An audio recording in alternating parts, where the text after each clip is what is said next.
My principal, Richard Abernathy, had a rule. Any student late to class by more than 15 seconds received detention. And as it turned out, he was about to learn how that felt.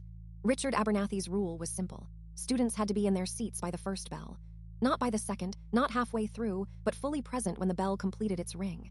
If a student was even a hair's breadth late, detention after school. The first victim was Sarah Miller. She was 17 seconds late due to a car accident that blocked the school entrance. Abernathy, stony-faced, stated, "Detention. Your tardiness disrupts the learning of others." Next was David Chen, who was only 10 seconds late after helping a classmate with a seizure in the hallway. Abernathy said with no emotion, "Detention. The rules apply to everyone."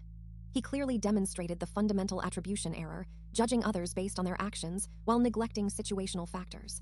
I was a student teacher, an unpaid intern, dependent on a glowing recommendation from Abernathy. My internship hinged on my perfect attendance and punctuality. If Abernathy, for any reason, decided I wasn't worthy of a recommendation, my career was over before it began. A bad recommendation would mean I couldn't get a job.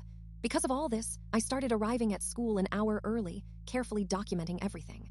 I filmed myself entering the building. I filmed my walk from the front office to the classroom, using the school clock as a timestamp. The class started at 8 a.m. sharp. At 7:58 a.m., I set up my phone to record the classroom door. The bell was about to ring, and Abernathy was nowhere to be found. 8 a.m., 8:01 a.m., 8:02 a.m. My heart hammered in my chest. If Abernathy was even 1 second late, he would have to face his own consequences. At 8:03 a.m., he still had not arrived. I could see the students starting to get restless. Would he show? Finally, at 8:04 a.m., Richard Abernathy strode into the classroom, his face red. "Sorry for the delay," he huffed. "I had to deal with a flat tire. The roads are a mess." I stood and politely stated, "Mr. Abernathy, according to Rule Number 7, Section 4, which states, any staff member tardy by more than 15 seconds will face a disciplinary review.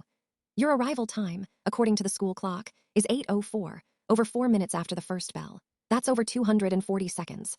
Smartphones emerged, capturing the moment. The school's head of administration, Susan McMillan, arrived, having been contacted by several students.